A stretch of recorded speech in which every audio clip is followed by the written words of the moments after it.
Chapter 1లో drainage అనే concept and అక్కడే inter state water sharing disputes అనే కాన్సెప్ట్ ఉంది. వీటికి సంబంధించి మనం చర్చల్లో ఉన్నాం. ఓకే, సో ఇదొకటి. ఇంకా శీతోష్ణ స్థితి వరకు చెప్పుకుంటే చాలు, మీకు ఇంకా చాప్టర్ 1లో కంపల్సరీ క్వశ్చన్ వస్తుంది. మిగతావి కూడా కంప్లీట్ చేస్తాను, బట్ శీతోష్ణ స్థితి వరకు చెప్పే అంశాలన్నీ మీద మీరు ఫోకస్ పెట్టాలి. సో ఇక్కడ ప్రశ్న ఏ విధంగా వచ్చినా దాని యొక్క ఆత్మ ఏంటి అంటే అంతర్రాష్ట్ర జల వివాదాలు, ఇదే దాని ఆత్మ. దీనికి సంబంధించిన కొన్ని పాయింట్స్ మీ బ్రెయిన్లో ఉండాలి. ఎలాగొచ్చినా ఏంటి వచ్చినా వాడు కొన్నిసార్లు డేటా అడుగుతాడు, కొన్నిసార్లు కాన్సెప్ట్ అడుగుతాడు. దానికి తగ్గట్టుగా మనం ఉండాలి. Inter state river water disputes, అంతర్రాష్ట్ర నదీ జల వివాదాలు అంటే మనకి అనాథగా ఉన్నాయి. ఇది ఈ నదీ జలాల కోసం రైతుల మధ్య, గ్రామాల మధ్య, లేదా తాలూకాల మధ్య, లేదా రాష్ట్రాల మధ్య, లేదా సంస్థానాల మధ్య గొడవలు అనేవి ఇంత ముందు నుంచి ఉన్నాయి. ఆ విషయం మనందరికీ తెలిసిందే. చరిత్రలో కూడా చాలా దగ్గర ఇలాంటివి జరిగాయి. అయితే అఫీషియల్గా ఒప్పందాలు చేసుకోవటాలు ఒకటి రెండు నదుల విషయాల్లో జరిగింది. ఒకటి పెరియార్, ముళ్ళ పెరియార్ ఆనకట్ట విషయంలో 1890s అంటే 95, 96 ఆ ఏరియాలో అని అర్థం.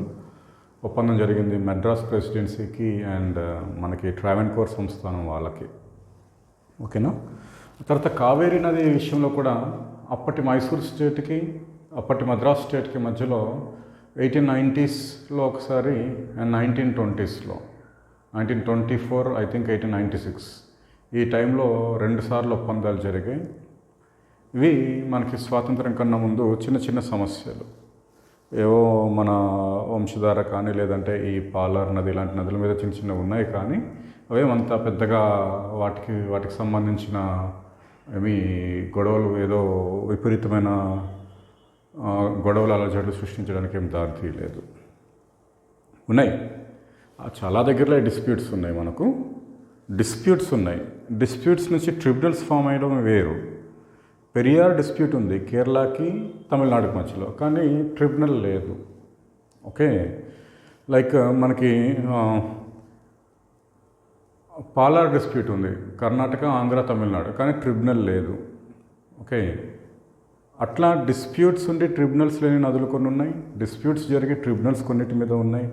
అన్నిటి మీద ఫోకస్ పెట్టాల్సిన అవసరం మనకు ఉంది. యాక్చువల్గా రాజ్యాంగాన్ని పరిశీలిస్తే ఈ అంశానికి సంబంధించి రాజ్యాంగంలో 2 చూద్దాం. ఒకటి షెడ్యూల్ 7లో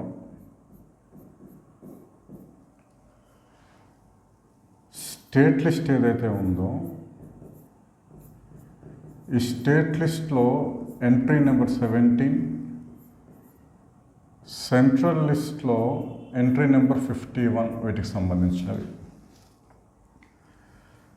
ఎంట్రీ నెంబర్ 17 ఏమో నీటిపారుదల, కాలువలు,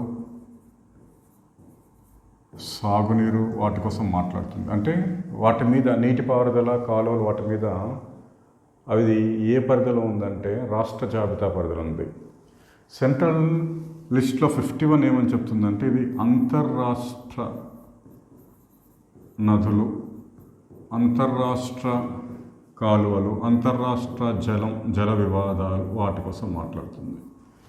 ఇది దేనికి సంబంధించింది? Central list. ఓకేనా.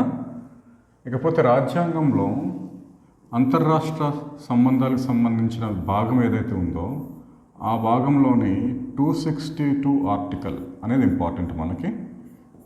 ఇది అంతర్రాష్ట్ర జల వివాదాల కోసం మాట్లాడుతుంది.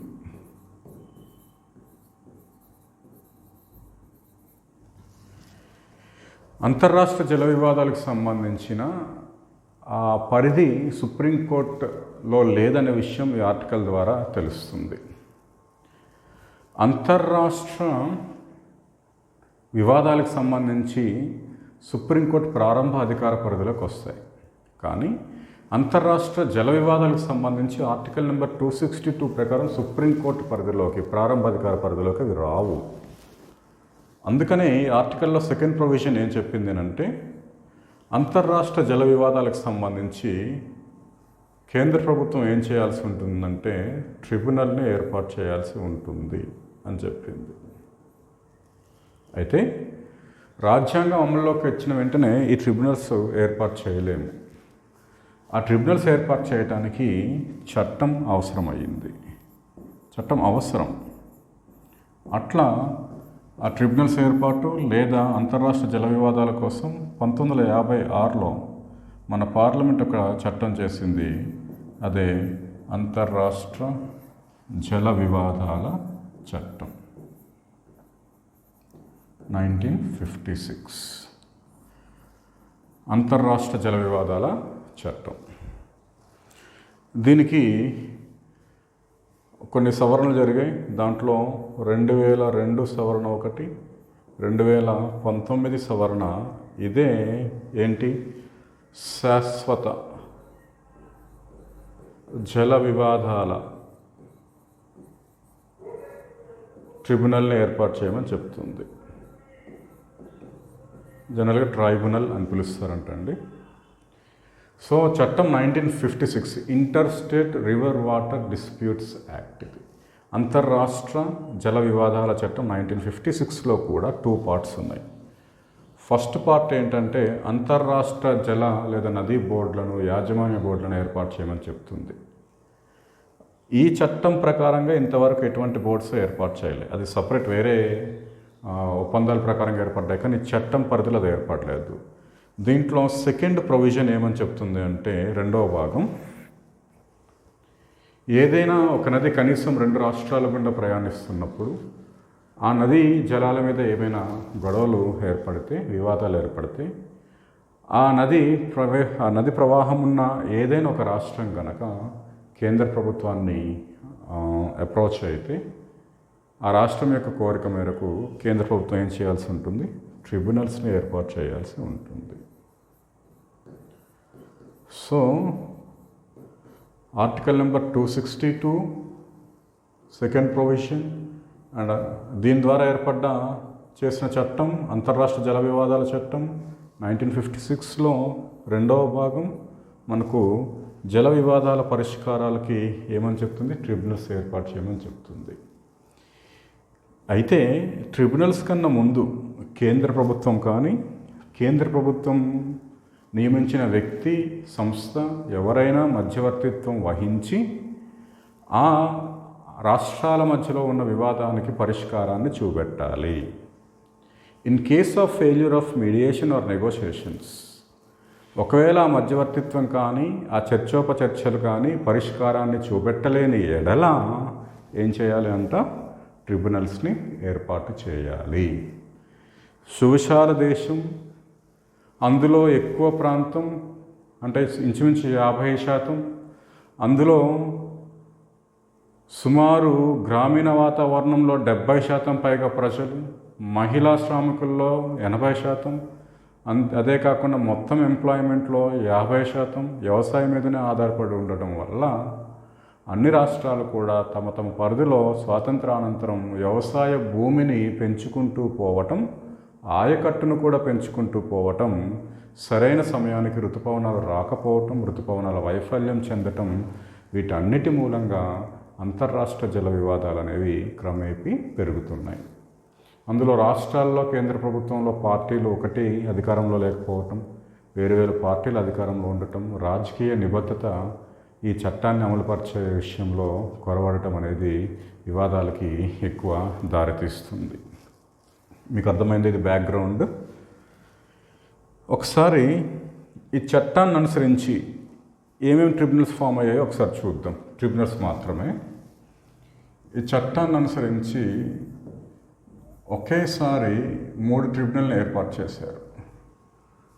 ఒకటి గోదావరి ట్రిబ్యునల్, గోదావరి జల వివాదాల ట్రిబ్యునల్. 2 కృష్ణా జల వివాదాల ట్రిబ్యునల్. అండ్ 3 నర్మదా జల వివాదాల ట్రిబ్యునల్. నాకు తెలిసి 3 కూడా 1969లో ఫామ్ అయ్యాయి. ఈ రెండిటికి మన తెలుగు రాష్ట్రాలకు సంబంధించింది కాబట్టి ఈ రెండిటికి ఎవరు, బచావత్ అనే అతను చైర్మన్గా ఉన్నారు. ఓకే, మాట్లాడదాం. నేను మొత్తం చెప్తాను. నేను ఇదంటే ఈ ప్రశ్న ఎట్లా వస్తుంది అనడానికి 4-5 మార్గాలు ఉన్నాయి. అలా అడగొచ్చు. దాని అంతటికి సంబంధించి ఒకటి మనం చెప్తున్నాం.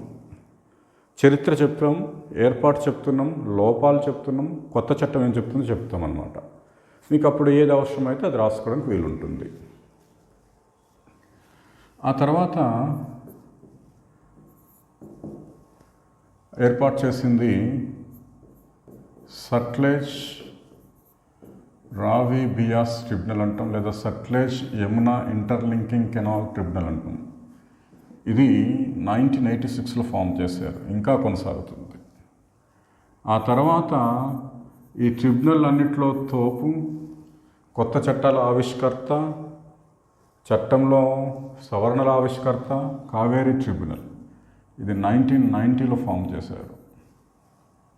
ఓకే, అంటే 1924లో ఏదైతే ఆ కావేరీ యొక్క ఒప్పందం జరిగిందో మైసూర్ సంస్థానానికి మద్రాసు రాష్ట్రానికి మధ్యలో, అది 50 సంవత్సరాల వ్యాలిడిటీ ఉంది. సో అది 74లో అదేమవుతుంది, 74లో అది అయిపోతుందనే ఉద్దేశంతో, అంతకుముందే ముగిసిపోతుంది అనే ఉద్దేశంతో అంతకుముందే ట్రిబ్యునల్స్ని ఏర్పాటు చేయమని 1970 నుంచి అడుగుతుంటే రాష్ట్రాలు, కేంద్ర ప్రభుత్వం నిమ్మకు నీరెత్తినట్లు ఉండి 1990లో దాన్ని ఫామ్ చేసింది. అర్థమైందా? అట్లా ట్రిబ్యునల్ ఫామ్ చేశాక యాక్చువల్గా 1956 చట్టం ప్రకారం మీకు చెప్పాను కదండి, మధ్యవర్తిత్వ పరిష్కారం కనుక విఫలమైతే ట్రిబ్యునల్ ఏర్పాటు చేయాలి. జనరల్గా హైకోర్టు కానీ సుప్రీంకోర్టు జడ్జెస్ని కానీ ట్రిబ్యునల్ చైర్మన్స్గా నియమిస్తారు. అది ఇప్పుడు ఇది అవసరం లేదు, మనకు కొత్త చట్టం వచ్చింది కాబట్టి దానికోసం మనం వివరిద్దాం. యాక్చువల్గా ఒక సభ్యుడు, ఇద్దరు, మొత్తం త్రిసభ్య కమిటీ కాబట్టి ట్రిబ్యునల్ పేరు పెట్టడం జరుగుతుంది. దీనికి అలా ట్రిబ్యునల్ చైర్మన్స్ ఉంటారు. వీళ్ళకి సంబంధించి 2002 వరకు ఎంత సమయంలో పరిష్కారం చూపెట్టాలి, ఎంత సమయంలో తీర్పు ఇవ్వాలనే విషయం ఆ చట్టంలో లేదు. ట్రిబ్యునల్ తీర్పుకి సంబంధించి ఆ సమయం అనేది మళ్ళీ 2002లో చేర్చారు. ట్రిబ్యునల్ తీర్పుకి సంబంధించి సమయం అంటే వాళ్ళు ఇచ్చే తీర్పు 3 సంవత్సరాల్లోనే చెప్పాలని 2002లో పెట్టారు, కానీ అది కూడా అమల్లోకి రావట్లేదు. అండ్ ట్రిబ్యునల్ తీర్పు మీద రాష్ట్రాలకు తమ అభిప్రాయాలు చెప్పి ఆ సమయం 1 సంవత్సరం మధ్య గ్యాప్ ఉండటం అనే అంశం ఇంతకుముందు చట్టంలో ఉంది. దాన్ని ఇప్పుడు 6 నెలలకు కూడా తగ్గించారు. అండ్ ట్రిబ్యునల్ తీర్పు, తుది తీర్పు, ఇది ఏ న్యాయస్థానం సుప్రీంకోర్టులో కూడా ప్రశ్నించడానికి లేదు అని చెప్పడం జరిగింది. ఇప్పుడు 1956 చట్టంలో దాని యొక్క తీర్పు, తుది తీర్పు, it is final, nowhere questionable even in the Supreme Court అని చెప్పడం జరిగింది. సుప్రీంకోర్టులో కూడా ప్రశ్నించడానికి లేదు అని. కానీ కావేరీ ట్రిబ్యునల్ యొక్క తీర్పు ఏదైతే 2007లో వచ్చిందో, దీన్ని మీద స్పెషల్ లీవ్ పిటిషన్ రాష్ట్రాల లేదా ప్రజల యొక్క ప్రాథమిక హక్కులకు భంగం కలుగుతుందని చెప్పి కర్ణాటక అండ్ తమిళనాడు సుప్రీంకోర్టుకి అప్రోచ్ అయితే 2017లో ఈ ట్రిబ్యునల్ తీర్పు సందర్భంగా సుప్రీంకోర్టు ఏం చెప్పిందంటే, ఆర్టికల్ నెంబర్ 136 ప్రకారం సుప్రీంకోర్టునైనా నేను, నా కింద కోర్టులైన హైకోర్టు కానీ ఇతర ఏ కోర్టులైనా ట్రిబ్యునల్స్తో సహా అవి ఇచ్చే తీర్పులను సవరించే హక్కు నాకుంది అని చెప్పింది. ఎవరు? సుప్రీంకోర్టు. అంటే ఇంకా మనకి ద్వంద్వ ఇదనేది కనబడుతూ ఉంది. కొత్త చట్టంలో కూడా మన సుప్రీంకోర్టుకి ఆ పవర్ లేదని చెప్పడం జరిగింది. మళ్ళీ ఏమైనా అంటే 1956లో చట్టం చేసినప్పటి నుంచి 2017 వరకు, అంటే ఒక 44, ఒక 17, 61 సంవత్సరాల వరకు సుప్రీంకోర్టుకి అధికారం లేదు. ట్రిబ్యునల్ తీర్పు, నదీ జలాల ట్రిబ్యునల్ తీర్పు ఇచ్చిన దాన్ని ప్రశ్నించే అధికారం లేదని చెప్పారు. కానీ కావేరీ ట్రిబ్యునల్ యొక్క తీర్పు విషయంలో రాష్ట్రాల యొక్క హక్కుల పరిరక్షణ అనే అంశంలో ఆర్టికల్ నెంబర్ 136 ప్రకారం ఆ అధికారం నాకుంది అని సుప్రీంకోర్టు చెప్పడం జరిగింది. ఆ సందర్భంలోనే సుప్రీంకోర్టు కనీసం 2 రాష్ట్రాల గుండా ప్రవహించే నది అనేది జాతి సంపద. దాని మీద ఏ రాష్ట్రానికి హక్కు అనేది, స్వతంత్రత అనేది ఉండదు అని చెప్పడం జరిగింది. మీకు అర్థమవుతుందా? అంటే సుప్రీంకోర్టు ఇచ్చిన తీర్పు 2017కి సంబంధించి, దేంట్లో కావేరీ విషయంలో. ఇది ఇంకో చాలా కథ ఉంది, మనకి చాలా ఎక్కువ హెవీ అయిపోతుందని నేను చెప్పట్లేదు. యాక్చువల్గా 1990లో కావేరీ ట్రిబ్యునల్ ఫామ్ అయితే వీళ్ళు చూడండమ్మా 17 సంవత్సరాలు కాలయాన్ని వెచ్చించి తమిళనాడుకు 419 టీఎంసీలు, కర్ణాటకకు 270 టీఎంసీలు, కేరళకు 30 టీఎంసీలు, పుదుచ్చేరికి 7 టీఎంసీల నీటిని కేటాయించారు. సుప్రీంకోర్టుకి వెళ్ళిన కర్ణాటక, తమిళనాడులు ఇవి కూడా వెళ్ళాయి, ఈ 2 రాష్ట్రాలు కూడా వెళ్ళాక అన్నీ పరిశీలించాక 2017లో సుప్రీంకోర్టు ఏం చేసిందంటే దీన్ని సవరించింది. సవరిస్తూ అంతర్రాష్ట్ర అనేది జాతి సంపదగా చెప్పడం ఫస్ట్ పాయింట్. తన దిగువ కోర్టులు ఏ కోర్టునిచ్చిన తీర్పునైనా సవరించే అధికారం తనకు ఉన్నట్టు చెప్పడం రెండవ పాయింట్. ఎక్సెప్ట్ ఆర్మీ కోర్టులు మినహా, మార్షల్ కోర్ట్స్ మినహా ఇంకా ఏ కోర్టు ఇచ్చిన తీర్పునైనా సవరించే అధికారం నాకుందని సుప్రీంకోర్టు చెప్పడం. 2 పాయింట్లు మనం అక్కడ గుర్తుంచుకోవాలి. కావేరీ ట్రిబ్యునల్ వివాదం విషయంలో ఏం చేసింది అంటే ఒక 15 టీఎంసీలని వీళ్ళకి పెంచింది. 2284.75 టీఎంసీలు గాను వీళ్ళు 404.25 టీఎంసీలుగా మార్చింది. ఇది యథాతథంగా ఉంచింది. ఒక 5 టీఎంసీలని తమిళనాడుకు చెప్పింది సముద్రంలో వదలండ్రా నాయన కావేరీ నుంచి అని. ఒక 10 టీఎంసీలని పర్యావరణ పరిరక్షణ కోసం కేటాయించింది. కర్ణాటకకి 14 లేదా 15 టీఎంసీలని పెంచడానికి గల కారణం ఏంటంటే బెంగళూరు అనే సిటీ గ్లోబల్ సిటీగా మారుతుంది కాబట్టి దాని యొక్క నీటి అవసరాల కోసం అని చెప్పింది. తమిళనాడుకి ఏం చేసిందంటే ఆ మిగతాది నువ్వు భూగర్భ జలాల నుంచి సేకరించవచ్చు అని పర్మిషన్ ఇవ్వటం జరిగింది. యాక్చువల్గా కర్ణాటక ఎగువ రాష్ట్రం, తమిళనాడు దిగువ రాష్ట్రం కాబట్టి ఈ 419 టీఎంసీల్లో 192 టీఎంసీలని కర్ణాటక, తమిళనాడుకు రిలీజ్ చేయాలి. ఈ 192 టీఎంసీల స్థానంలో 15 టీఎంసీలు పోతే ఎంత వస్తుందండి? 177 టీఎంసీలని ఇప్పుడు నువ్వు విడుదల చేయాల్సి ఉంటుంది అని చెప్పింది. అయినప్పటికీ కర్ణాటక అది పాటించకపోవటం ఇలాంటివి జరుగుతూనే ఉన్నాయి. కేంద్ర ప్రభుత్వానికి కూడా అక్షింతలు వేసింది. ఆ కావేరీ నది యాజమాన్య బోర్డుని ఏర్పాటు చేయండి, పర్యవేక్షణ కమిటీని ఏర్పాటు చేయండి, అప్పుడే ఈ వివాదం సద్దుమణుగుతుందని ఇంత కథ జరిగింది. ఏ విషయంలో? కావేరీ జల ట్రిబ్యునల్ విషయంలో. 2017 ఎక్కడమ్మా, 1990 ఎక్కడ? 27 సంవత్సరాలు. అంటే రైతులు ఎంత నష్టపోతారు?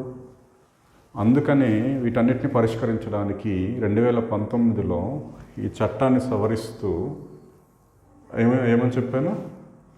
Single and permanent river water ట్రిబ్యునల్ని ఏర్పాటు చేయడానికి చట్ట సవరణ చేయటం జరిగింది. దీనికోసం మాట్లాడదాంలే అండి. ఎక్కడున్నాం?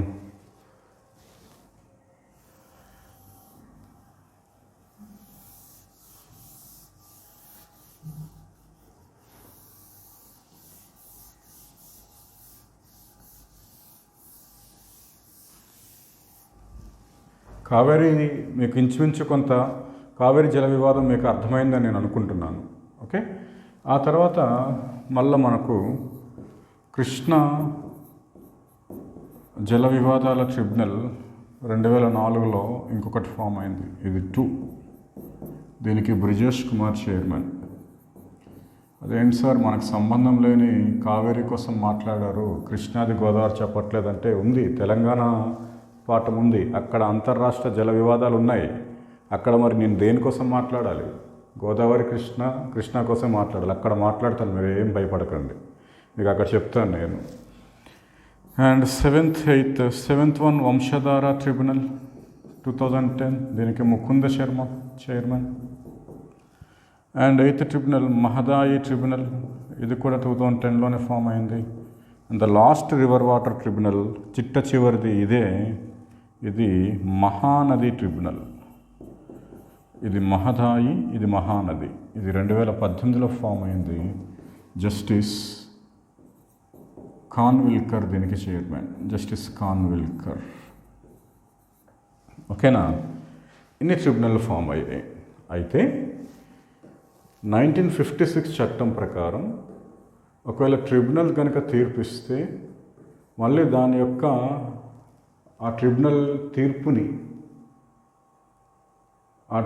తీర్పుకు సంబంధించి ఏ పార్టీలు అయితే ట్రిబ్యునల్లో భాగస్వామ్యంగా ఉన్నాయో ఆ రాష్ట్రాలు ఆ ట్రిబ్యునల్ తీర్పుకు సంబంధించి తమ అంగీకారాన్ని తెలపటానికి దాంట్లో వాళ్ళ యొక్క వాదనలు వినిపించడానికి 1 సంవత్సరం టైం ఇవ్వటం జరిగింది. అది ఇచ్చాక ఏమైనా మార్పులు చేర్పులు ఉంటే మరొకసారి దాన్ని మార్పులు చేర్పులు చేసి అది భారత రాజపత్రంలోకి ఎక్కించాలి, అంటే గజిట్. అప్పటి నుంచి అది అమల్లోకి వచ్చినట్టు లెక్క. మీకు అర్థమవుతుందా? ఈ కొత్త చట్టంలో ఈ గజిట్లోకి ఎక్కించాలి, ఇదంతా తీసి పడేశారులేండి. అంటే భారత రాజపత్రం గజిట్ ఆఫ్ ఇండియాలోకి ఎక్కాలి. సో ఇప్పటి వరకు గజిట్ ఆఫ్ ఇండియాలోకి ఎక్కిన ట్రిబ్యునల్స్ తీర్పులు ఈ 3, కేవలం 3 గజిట్ ఆఫ్ ఇండియా నోటిఫికేషన్లోకి వచ్చినవి. ఇది ఇంకా వివాదం కొనసాగుతుంది. ఇది తీర్పు 2 సార్లు, ట్రిబ్యునల్ తీర్పు ఒకసారి వచ్చింది అండ్ సుప్రీంకోర్టు తీర్పు ఇచ్చింది, కానీ ఇంకా అమలుపరచట్లేదు. ఇది ట్రిబ్యునల్ తీర్పునిచ్చింది, ఓకే, రాష్ట్రాలు ఇంకా దాని మీద తమ అభిప్రాయాలు చెప్తున్నాయి, అది గజిట్ ఆఫ్ ఇండియాలోకి ఎక్కలేదు. 2017లో ట్రిబ్యునల్ తీర్పు ఇచ్చింది, ఇది కూడా ఇంకా ఎక్కించాల్సింది ఉంది. ఇట్లా ఉంది పరిస్థితి. అంటే 3 ఎక్కాయి, మిగతావన్నీ అవి కొన్ని దశల్లో ఉన్నాయి, పూర్తిగా అంతిమ దశల్లోకి ఏవీ రాలేదు, అమలుపరిచే స్థితిలోకి ఏమీ లేవు. ఇది ఇంకా మనకి అంతిమ దశలోకి రాలేదు కాబట్టి ఈ ట్రిబ్యునల్ ఏదైతే తీర్పు ఇచ్చిందో 811 టీఎంసీలు అవిభక్త ఆంధ్రప్రదేశ్కి కాబట్టి నీటి వినియోగ ప్రాతిపదికన దీంట్లో ఎన్ని 599 టీఎంసీలు అనుకుంటా ఏపీకు, 212 టీఎంసీలు తెలంగాణకు కేటాయించడం జరిగింది. 512 టీఎంసీలు ఏపీకు, 299 టీఎంసీలు తెలంగాణకు కేటాయించడం జరిగింది. ఓకే, ఎందుకంటే ఇది ఇంకా అమలు పరచట్లేదు ఈ ట్రిబ్యునల్ తీర్పుని, ఇది గజిట్లోకి ఎక్కలేదు. మీకు అర్థమవుతుందా? నేను మొత్తం పాఠం ఇదే లైక్ ఈ కాన్సెప్ట్ కంప్లీట్ అయ్యేలోపు మీకు అర్థమవుతుంది ఇప్పుడు పరిస్థితి ఏంటి అనేది మనం చెప్పాల్సి వస్తుంది అనమాట. ఓకే, ఇప్పుడు చూడండి, ఇప్పుడు ఇన్ని ట్రిబ్యునల్స్ వచ్చాయి. ఇన్ని ట్రిబ్యునల్స్లో ఆ చట్టం ప్రకారం ఏంటంటే వాటి యొక్క అమలు ఎప్పుడు జరుగుతుంది? గజిట్లోకి ఎక్కాలి. గజిట్లోకి ఎక్కినవి 3 మాత్రమే. మొత్తం ట్రిబ్యునల్లన్నీ 9. సమస్య ఇక్కడే జరుగుతుంది, చూసారా? మరి ట్రిబ్యునల్ ఏర్పాటు ప్రక్రియ జరుగుతున్నప్పుడు ఇంకా సమస్యలు ఏంటి? ట్రిబ్యునల్ తీర్పు ఇవ్వటానికి తీసుకుంటున్న సమయం, మీరు కావేరీ విషయంలో తీసుకుంటే తీర్పుకి 17 సంవత్సరాలు తీసుకుంది, దాన్ని సుప్రీంకోర్టులో సవరించడానికి మరొక 10 సంవత్సరాలు. సో 27 years కాలయాపన. దేశంలో సరైన నీటి వనరులు ఎలా ఉన్నాయి, ప్రవాహాలు సంబంధించిన ఒక డేటా బ్యాంక్ అనేది లేకపోవటం, భూమి, నీటిపారుదల, డ్యామ్స్ ఇలాంటి అంశాలు రాష్ట్ర జాబితాలోనూ రాష్ట్ర పరిధిలో ఉండటం, రాష్ట్రాలకి కేంద్రాలకి మధ్యలో సఖ్యత లేకపోవటం, స్వాతంత్రానంతరం ప్రతి రాష్ట్రం కూడా వ్యవసాయ భూమిని విస్తృతంగా పెంచటం. ఇదే కర్ణాటక చేసింది, ఎక్కువగా పెంచింది. అందుకే కర్ణాటక అన్ని రాష్ట్రాలతో వివాదాలు ఉన్నాయి.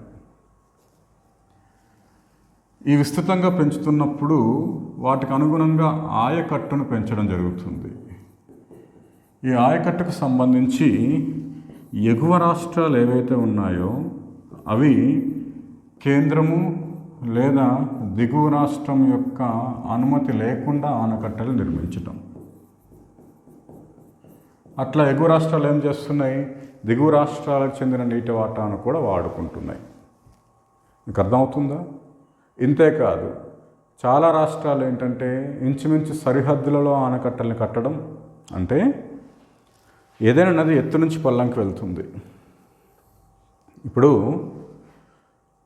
ఆంధ్రప్రదేశ్లో గోదావరికి సంబంధించిన చివరి ఎత్తైన ప్రాంతం, చివరి అనువైన ప్రాంతం పోలవరం డ్యామ్ కట్టడానికి, పెద్ద డ్యామ్ కట్టడానికి.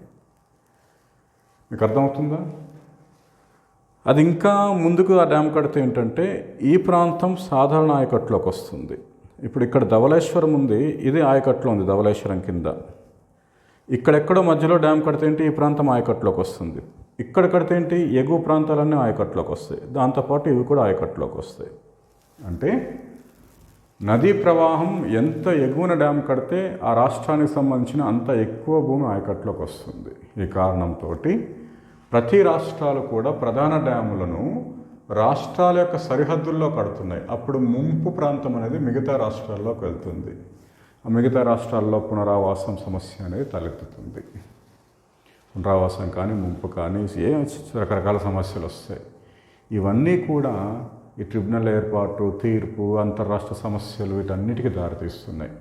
ఏ నది ఎక్కడ జన్మిస్తుందో అన్న విషయంలో కూడా కొంత స్పష్టత కరువైంది మన యంత్రాంగానికి సంబంధించి. ఇవన్నీ అంతర్రాష్ట్ర వివాదాలకు కారణమవుతున్నాయి. అంటే క్వశ్చన్ మీకు డేటా కోసం అడగొచ్చు, ఎలా ఏర్పాటు చేస్తారో అడగొచ్చు, ఎన్ని ఏర్పాటు చేస్తారో అడగొచ్చు, లేదా మన రాష్ట్రాలకు సంబంధించిన తీర్పులు అడగొచ్చు, కావేరీ జల వివాదం కోసం అడగొచ్చు, దాంతోపాటు ఎందుకు సమస్యలు వస్తున్నాయి అడగొచ్చు. ఎందుకు సమస్యలు వస్తున్న అంశంలో ఇది. ఓకే, ఎందుకు సమస్యలు వస్తున్నాయంటే చెప్పాం కదా, ఇవి ఫస్ట్ రాష్ట్ర జాబితాలో ఉండడం ప్రధాన కారణం. కేంద్రం యొక్క ఆధిపత్యం తక్కువగా ఉంటుంది, ఆ రెండింటి మధ్యలో సమన్వయం లేదు, అంతర్రాష్ట్రాల మధ్యలో సమన్వయం లేదు. స్వాతంత్రానంతరం వీళ్ళు ఎగువ రాష్ట్రాలు ఎక్కువగా ఆయకట్టును పెంచుకుంటూ పోయాయి, దిగువ రాష్ట్రాల అనుమతి లేకుండా. అదేవిధంగా ఏంటి ట్రిబ్యునల్ని ఏర్పాటు చేసే అవకాశం చట్టం పరిధిలో ఉంది. ఆ చట్టంలోనే కొన్ని లొసుగులు ఉన్నాయి, దాంట్లో సమయానికి సంబంధించిన స్పష్టత లేదు. ఆ స్పష్టత కల్పించినప్పటికీ కూడా దాన్ని అమలుపరచట్లేదు. ఓకే, ఒకవేళ తీర్పు ఇస్తే అది ఇంతవరకు గజెట్లోకి ఎక్కట్లేదు. అది ఎక్కిన తర్వాత కూడా దానికి యాజమాన్య పర్యవేక్షణ కమిటీలని, బోర్డులను ఏర్పాటు చేసే ప్రక్రియ కేంద్రం ఆలస్యం చేస్తుంది. ఇలాంటివన్నీ ఇంతవరకు కూడా అందరూ జడ్జీలే ట్రిబ్యునల్లో సభ్యులుగా ఉండటం వచ్చింది. నీటి వనరులకు సంబంధించిన ఎక్స్పర్ట్స్ దాంట్లో భాగంగా వాళ్ళ యొక్క భాగం చాలా తక్కువగా ఉంది. ఇలాంటి లోటుపాట్లన్నీ ఉన్నాయి. ఇవే వివాదాలకు పరిష్కారం సమస్యలకు కారణమవుతున్నాయి. వీటికి అండ్ ట్రిబ్యునల్ తీర్పుకు పరిష్కారంగా మరింత స్పష్టత వచ్చేటట్టు కేంద్ర ప్రభుత్వం నదీ జల వివాదాల చట్టాన్ని సవరించింది. ఎప్పుడు? 2019లో. ఈ సవరణ యొక్క ముఖ్య ఉద్దేశం ఏంటి అని అంటే శాశ్వత ఏక జల వివాదాల ట్రిబ్యునల్ ఏర్పాటు. మీకు అర్థమైందా? A single permanent river water tribunal is going to be established by the amendment of this act in 2019. దీని ముఖ్య ఉద్దేశం ఏంటి అని అంటే ఒక్కొక్క నదికి ఒక్కొక్క ట్రిబ్యునల్ వేసుకుంటూ పోతున్నాం. ఎన్ని ట్రిబ్యునల్స్ అవసరం లేదు కాబట్టి ఒకటే ట్రిబ్యునల్ ఉంటుంది భవిష్యత్తులో, లైక్ ఎన్జిటి, లైక్ సుప్రీంకోర్ట్. అవసరమైతే ఈ ట్రిబ్యునల్కి మల్టిపుల్ బ్రాంచెస్ పెట్టుకోవచ్చు, లేదా ఆ భాషలో ఏమని చెప్పుకోవచ్చు, బెంచ్లు పెట్టుకోవచ్చు. మీకు అర్థమైందా? ఇంకో ట్రిబ్యునల్ ఏర్పాటు చేయడం లేదు, ఒకటే ట్రిబ్యునల్ ఉంటుంది. సుప్రీంకోర్టు, హైకోర్టు, వాటికి బెంచెస్ పెట్టుకోవచ్చు, ధర్మాసనాలని పెట్టుకోవచ్చు, డిఫరెంట్ ధర్మాసనాలని. ఇది ఏర్పాటు అయ్యాక ఇప్పటి వరకైతే ఏవైతే ట్రిబ్యునల్ ఉన్నాయో, తుది తీర్పు ఇచ్చినవో, లేకపోతే అవి అమలుపరచకుండా ఉన్నవో, లేకపోతే నోటిఫికేషన్లు చేరను ఉన్నాయో, అవన్నీ రద్దయిపోతాయి. వాటి యొక్క అధికారాలు ఈ ట్రిబ్యునల్కి బదిలీ చేయబడతాయి. ఓకేనా? సాధారణంగా ఈ ట్రిబ్యునల్కి సంబంధించి ఒక చైర్మన్, ఒక వైస్ చైర్మన్తో పాటు ముగ్గురు జ్యుడిషియల్ మెంబర్లు, ముగ్గురు నీటి వనరుల ఎక్స్పర్ట్స్ సభ్యులుగా ఉంటారు. అంటే ఓవరాల్గా 8 మంది. చైర్మన్, వైస్ చైర్మన్లుగా హైకోర్టు, సుప్రీంకోర్టు జడ్జి హోదా ఉన్న వాళ్ళకి ఇవ్వడం జరుగుతుంది. సేమ్ 65-70 సంవత్సరాలు ఏదో పెట్టడం చేశారు. దీనికి సంబంధించి ఒక నియామక కమిటీ ఉంటుంది. ఆ నియామక కమిటీ వీళ్ళని అపాయింట్ చేస్తుందన్నమాట. కేంద్ర ప్రభుత్వం అపాయింట్ చేసినప్పటికీ ఆ నియామక కమిటీ రికమెండేషన్స్తో అపాయింట్ చేయాలి. ఈ నియామక కమిటీలో ఎవరు ఉంటారండి? ఆబ్వియస్లీ ప్రధానమంత్రి ఉంటాడు, ప్రతిపక్ష నాయకుడు ఉంటాడు, మన CJI ఉంటాడు, జలవనరుల మంత్రిత్వ శాఖ ఉండొచ్చు. ఈ నలుగురితో కూడిన నియామక కమిటీ వీళ్ళని అపాయింట్ చేస్తుంది. అంటే ఈ రికమెండ్ చేస్తుంది వీళ్ళని అపాయింట్ చేయమని. బెంచ్లో కూడా అంతే. ఈ ముగ్గురు స్థానంలో ఒక్కరు ఉంటారు. ఒక జ్యుడిషియల్ మెంబర్, ఒక ఎక్స్పర్ట్, ఒక వైస్ చైర్మన్, ఒక చైర్మన్ ఉంటారు. సో ఏదైనా బెంచ్ ఫామ్ చేస్తే బెంచ్లో 4 సభ్యులు ఉంటారు. వీళ్ళుంటే మీరు ఈ విషయాలన్నీ మళ్ళీ ఒకసారి చూసుకోండి, ఉంటారు. ఏ రాష్ట్రాలైతే వివాదాలు ద్వారా ట్రిబ్యునల్కి వచ్చాయో ఆ నది పరిధిలోనే ఆ రాష్ట్రాల నుంచి ఒక్కొక్కరు జాయింట్ సెక్రటరీ స్థాయిలో ఒక సభ్యుడిని ఈ ట్రిబ్యునల్స్కి పంపాల్సి ఉంటుంది. అంటే ఈ 8 మంది కాకుండా వాళ్ళు కూడా ఉంటారన్నమాట. మీకు అర్థమవుతుందా? గరిష్టంగా 15 దాటకూడదు. ఆ 8 మంది కాకుండా రాష్ట్రాల నుంచి ఒక 4 రాష్ట్రాల మధ్య వివాదం అనుకుని 4 కూడా జాయింట్ సెక్రటరీ స్థానంలో హోదాలో ఉన్న 4 అధికారులు, ఒక్కొక్క అధికారిని దీంట్లో పంపిస్తారన్నమాట ఈ ట్రిబ్యునల్కి సంబంధించిన సభ్యులుగా. మీకు అర్థమవుతుందా? ఈ ట్రిబ్యునల్స్కి సహకరించడానికి కేంద్ర జలవనరుల మంత్రిత్వ శాఖ నుంచి ఎక్స్పర్ట్స్ సమూహం ఉంటుంది. అన్ని విషయాల్లో జలవనరులకు సంబంధించి ఎంత డేటా ఉంది ఏంటి అనేది వీళ్ళు ఒక డేటా బ్యాంక్ను కూడా మెయింటైన్ చేయాల్సి ఉంటుంది, నిర్వహించాలంటే ఎక్కడెక్కడ నీటి వనరులు ఎలా ఉన్నాయి, ఎంత ప్రవాహం ఉంది ఏ నదికి, అదంతా వీళ్ళ దగ్గర ఉండాలి. ఓకేనా? యాక్చువల్గా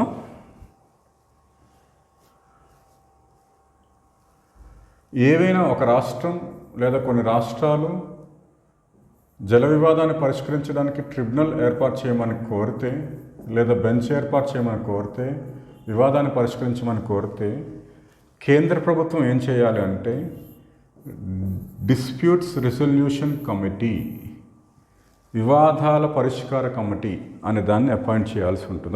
అది కూడా పర్మనెంట్గా ఉంటుంది. ఈ డిస్ప్యూట్స్ రిజల్యూషన్ కమిటీలో రాష్ట్రాల తరఫున భాగస్వాములుగా కార్యదర్శులు పంపొచ్చు, నీటి నిపుణులు ఉంటారు, జ్యుడిషియల్ మెంబర్స్ సభ్యులుగా ఉంటారు. ఈ డిస్ప్యూట్ రిజల్యూషన్ కమిటీలో 15 మంది వరకు సభ్యులు ఉంటారు. వీళ్ళు ఏం చేస్తారంటే ఆ రాష్ట్రాల తాలూకా ఆ వివాదాన్ని పరిష్కరించడానికి ప్రయత్నించి తమ యొక్క నివేదికను కేంద్ర ప్రభుత్వానికి సబ్మిట్ చేస్తారు. వీళ్ళు ఈ డిస్ప్యూట్ రిజల్యూషన్ కమిటీ వాళ్ళు ఆ పరిష్కారాన్ని ఆ రాష్ట్రాల మధ్యలో చర్చలకి పరిష్కారానికి ఒక సంవత్సరం కేటాయించారు వీళ్ళకి. ఇంకా క్లిష్ట పరిస్థితుల్లో ఆ సమయాన్ని 6 నెలలు పొడిగించారు. సో 1.5 ఇయర్ ఇక్కడ. ఒకవేళ డిస్ప్యూట్స్ రిజల్యూషన్ కమిటీ ద్వారా పరిష్కారం లభించకపోతే అప్పుడు కేంద్ర ప్రభుత్వం ఆ వివాదాన్ని ట్రిబ్యునల్కి బదిలీ చేస్తుంది. ట్రిబ్యునల్ ప్రత్యక్షంగా కానీ ట్రిబ్యునల్ బెంచ్ రూపంలో కానీ ఆ వివాదాన్ని పరిష్కరించాలి. ట్రిబ్యునల్ వివాదాన్ని పరిష్కరించడానికి గరిష్టంగా ఇచ్చిన సమయం 2 సంవత్సరాలు. మరికొన్ని క్లిష్ట పరిస్థితుల్లో దీన్ని ఇంకొక సంవత్సరాన్ని పెంచడం జరిగింది. అంటే ఇక్కడ మొత్తంగా 3 సంవత్సరాలు పడుతుంది. అండ్ డిస్ప్యూట్ రిజల్యూషన్ కమిటీ దగ్గర 1.5 ఇయర్ అవుతుంది. సో తుది తీర్పు గరిష్టంగా ఎన్ని సంవత్సరాల్లోపు రావాలంటే 4.5 సంవత్సరాల్లోపుకి తుది తీర్పు వచ్చేయాలి. ఈ తీర్పు మీద రాష్ట్రాలు తమ అభిప్రాయాల్ని, అంగీకారాన్ని చెప్పటానికి 6 నెలల సమయం ఇస్తుంది. వాళ్ళ అంగీకారాల్ని, అభిప్రాయాల్ని వీలున్నంత వరకు వీళ్ళు పరిష్కరిస్తారు. లేదా పరిష్కరించకపోయినా వీళ్ళు ఇచ్చిన తీర్పు లేదా అమెండ్మెంట్స్తో, సవరణలతో కానీ సవరణలు లేకుండా కానీ దానికి ఏ పార్టీలు, ఏ పక్షాలు భాగస్వామ్యంగా ఉన్నాయో ఆ రాష్ట్రాలు కంపల్సరిగా కట్టుబడి ఉండాల్సి ఉంది. ఎందుకంటే వీళ్ళు ఇచ్చిన తీర్పుని గజెట్లోకి ఎక్కించడం అంటూ ఏముండదు. ఈ 6 నెలలు అయిన తర్వాత వాళ్ళు ఇచ్చిన తీర్పు అనేది ఏమవుతుంది అంటే అది ఫైనల్. దాన్ని మరలా ఎక్కడ ప్రశ్నించడానికి లేదు. నీకు అర్థమైందా?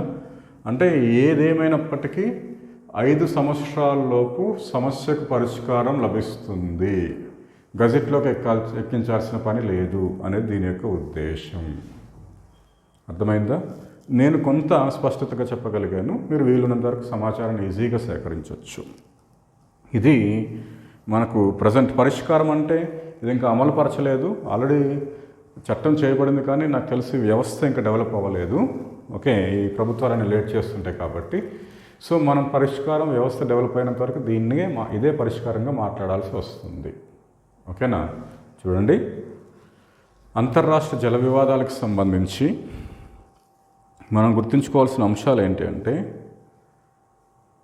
స్వాతంత్రం కన్నా ముందున్నాయి. రాజ్యాంగం ఆర్టికల్ 262 ద్వారా మనకి ట్రిబ్యునల్స్ ఏర్పాటు చేయొచ్చు అని చెబుతుంది. సుప్రీంకోర్టులో కూడా ప్రశ్నించడానికి వీల్లేదని చెబుతుంది. ఆ తర్వాత ఏమైంది, 56 జల వివాదాల చట్టం వచ్చింది. జల యాజమాన్య బోర్డులను ఏర్పాటు చేయమంది. ఆ తర్వాత ఏం చేయమంది, దాంట్లో భాగం 2 ట్రిబ్యునల్స్ ఏర్పాటుకు దారితీసింది. యాక్చువల్గా కేంద్ర ప్రభుత్వం వద్దకు ఏదైనా రాష్ట్రం కనుక అంతర్రాష్ట్ర నది మీద వివాదాన్ని పరిష్కరించమని వెళ్తే కేంద్ర ప్రభుత్వము అది సూచించిన సంస్థను మధ్యవర్తిత్వం ద్వారా దాన్ని పరిష్కరించడానికి ప్రయత్నించాలి. అలా లేని పక్షంలో అదేం చేయాలి, ట్రిబ్యునల్ని ఏర్పాటు చేయాల్సి ఉంటుంది. అర్థమైందా? ఆ ట్రిబ్యునల్ ఇచ్చిన తీర్పు తుది తీర్పుగా ఆ చట్టంలో 56 చట్టంలో పేర్కొనడం జరిగింది. దానికి ఎటువంటి సమయ నిబంధన అప్పుడు ఇవ్వలేదు, కానీ 2002 సంవత్సరంలో గరిష్టంగా 5 సంవత్సరాల సమయం అనేది కేటాయించడం జరిగింది. అయితే మొదటి 3 ట్రిబ్యునల్స్, నర్మదా కానీ, గోదావరి కానీ, కృష్ణా 1 ట్రిబ్యునల్ యొక్క తీర్పులు భారత రాజపత్రంలోకి ఎక్కే మినహా ఇంతవరకు మిగతా 6 ట్రిబ్యునల్స్, కృష్ణా 2 కానీ, కావేరీ కానీ, సట్లెజ్ బియాస్ కానీ, వంశధార కానీ, మహదాయి కానీ, మహానది అయితే మొన్ననే ఏర్పాటు చేశారు 2018లో. వాటి తీర్పులు అది ఇంకా చర్చల దశలోనో, పరిష్కార దశల్లోనో, తీర్పుల దశల్లోనో, అమలుపరిచే దశల్లోనో ఇంకా ఉన్నాయి. అవి పూర్తి స్థాయిలో అమలుపరచలేకపోతున్నారు.